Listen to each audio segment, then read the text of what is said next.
Kedua malaikat itu tiba di Sodom pada waktu petang.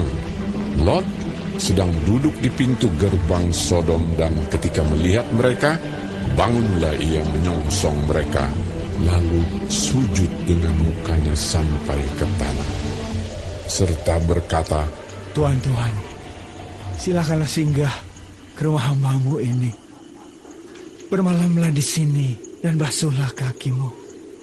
Maka besok pagi, Tuhan boleh melanjutkan perjalanannya. Jawab mereka, Tidak, kami akan bermalam di tanah lapang. tetapi karena ia sangat mendesak mereka, singgahlah mereka dan masuk ke dalam rumahnya. Kemudian ia menyediakan hidangan bagi mereka. Ia membakar roti yang tidak beragi, lalu mereka makan.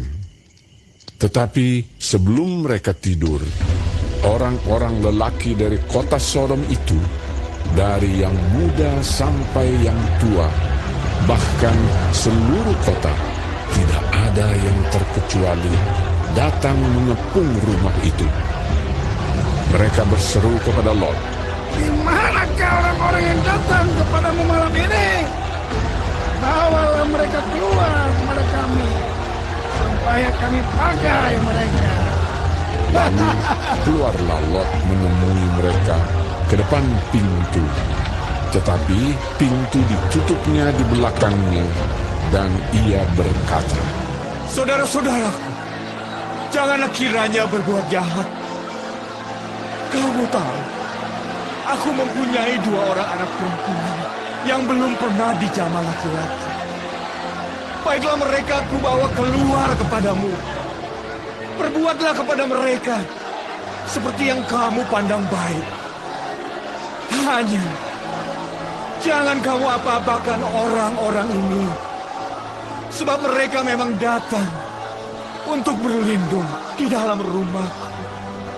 tetapi mereka berkata, Hanyalah, lagi kata mereka, orang ini datang ke sini sebagai orang asing, dan dia mau menjadi hakim atas kita. Sekarang kami akan menganiaya engkau lebih daripada kedua orang itu. lalu mereka mendesak orang itu, yaitu Lot, dengan keras, dan mereka mendekat untuk mendobrak pintu. Tetapi kedua orang itu mengulurkan tangannya, menarik Lot masuk ke dalam rumah, lalu menutup pintu. Dan mereka membutakan mata orang-orang yang di depan pintu rumah itu, dari yang kecil sampai yang besar, sehingga percumalah orang-orang itu mencari-cari pintu. Lalu kedua orang itu berkata kepada Lot, Siapakah kamu yang ada di sini lagi? Menantu atau anakmu laki-laki? Anakmu perempuan? Atau siapa saja kamu di kota ini? Bawalah mereka keluar dari tempat ini, sebab kami akan memusnahkan tempat ini. Karena banyak keluh kesah orang tentang kota ini di hadapan Tuhan. Sebab itulah Tuhan mengutus kami untuk memusnahkannya. keluarlah Lot, lalu berbicara dengan kedua bakal menantunya, yang akan kawin dengan kedua anaknya perempuan. Katanya, Bangunlah, keluarlah dari tempat ini, sebab Tuhan akan memusnahkan kota ini. tetapi ia dipandang oleh kedua bakal menantunya itu sebagai orang yang berolok-olok saja. Ketika fajar telah menyingsing, kedua malaikat itu mendesak Lot supaya bersegera. Katanya, Bangunlah, bawalah istrimu dan kedua anakmu yang ada di sini, supaya engkau jangan mati lenyap karena kedurjanaan kota ini. ketika ia berlambat-lambat, maka tangannya, tangan istri dan tangan kedua anaknya dipegang oleh kedua orang itu, sebab Tuhan hendak mengasihani dia. Lalu kedua orang itu menuntunnya keluar kota dan melepaskannya di sana. Sesudah kedua orang itu menuntun mereka sampai keluar, berkatalah seorang, Larilah, selamatkanlah nyawamu. janganlah menoleh ke belakang. Dan janganlah berhenti dimanapun juga di lembah Yordan. Larilah ke pegunungan, supaya engkau jangan mati lenyap. Kata Lot kepada mereka, Janganlah kiranya demikian, Tuanku. Sungguhlah hamba-Mu ini telah dikaruniai belas kasihan di hadapan-Mu. Dan Tuanku telah berbuat kemurahan besar kepadaku dengan memelihara hidupku. Tetapi jika aku harus lari ke pegunungan, pastilah aku akan tersusul oleh bencana itu. Sehingga matilah aku. Sungguhlah kota yang di sana itu cukup dekat kiranya untuk lari ke sana. Kota itu kecil. Izinkanlah kiranya aku lari ke sana. Bukankah kota itu kecil? Jika demikian, nyawaku akan terpelihara. sahut malaikat itu kepadanya, Baiklah, dalam hal ini pun permintaanmu akan kuterima dengan baik. Yakni kota yang telah kau sebut itu tidak akan kutunggang balikan. Cepatlah, larilah ke sana, sebab aku tidak dapat berbuat apa-apa sebelum engkau sampai ke sana. Itulah sebabnya nama kota itu disebut Zoar. Matahari telah terbit menyinari bumi ketika Lot tiba di Zoar. Kemudian Tuhan menurunkan hujan belerang dan api atas Sodom dan Gomora, berasal dari Tuhan dari langit. Dan ditunggang balikannya lah kota-kota itu dan lembah Yordan dan semua penduduk kota-kota serta tumbuh-tumbuhan di tanah. Tetapi istri Lot yang berjalan mengikutnya menoleh ke belakang lalu menjadi tiang garam. Ketika Abraham pagi-pagi pergi ke tempat ia berdiri di hadapan Tuhan itu dan memandang ke arah Sodom dan Gomora serta ke seluruh tanah lembah Yordan, maka dilihatnyalah asap dari bumi membubung ke atas sebagai asap dari dapur peleburan. Demikianlah pada waktu Allah memusnahkan kota-kota di lembah Yordan dan menunggang balikkan kota-kota kediaman Lot, maka Allah ingat kepada Abraham, lalu dikeluarkannyalah Lot dari tengah-tengah tempat yang ditunggang balikkan itu. Pergilah Lot dari Zoar, dan ia menetap bersama-sama dengan kedua anaknya perempuan di pegunungan, sebab ia tidak berani tinggal di Zoar. Maka diamlah ia dalam suatu gua beserta kedua anaknya.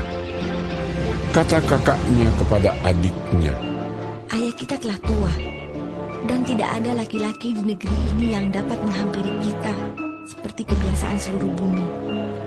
Marilah kita beri ayah kita minum anggur, lalu kita tidur dengan dia, supaya kita menyambung keturunan dari ayah kita.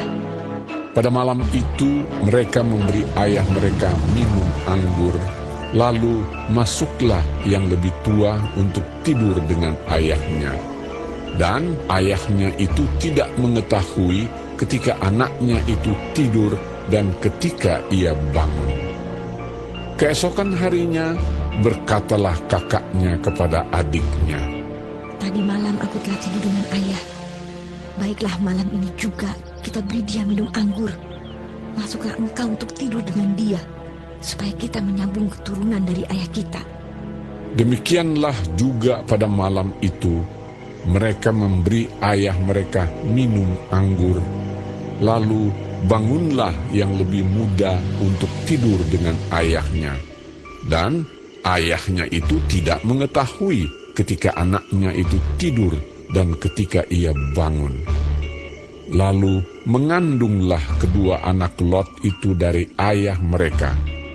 Yang lebih tua melahirkan seorang anak laki-laki dan menamainya Moab. Dialah bapa orang Moab yang sekarang.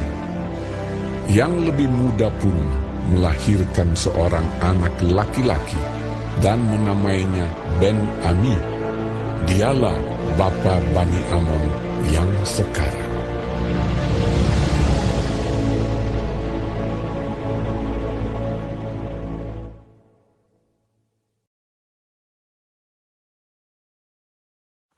Lalu Abraham berangkat dari situ ke tanah Negeb, dan ia menetap antara Kades dan Sur.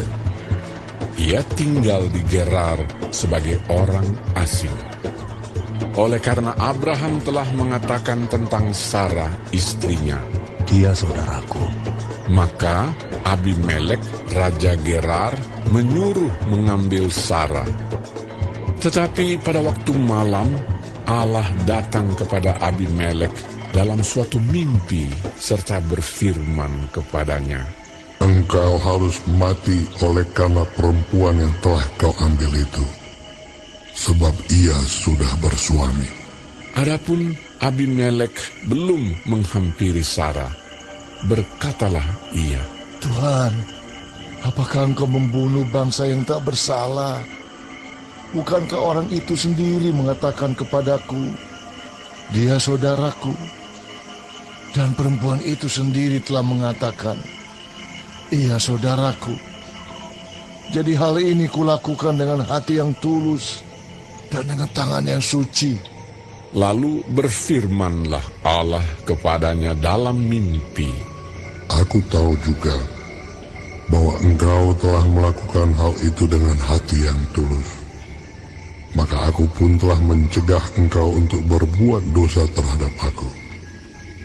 Sebab itu aku tidak membiarkan engkau menjamah dia.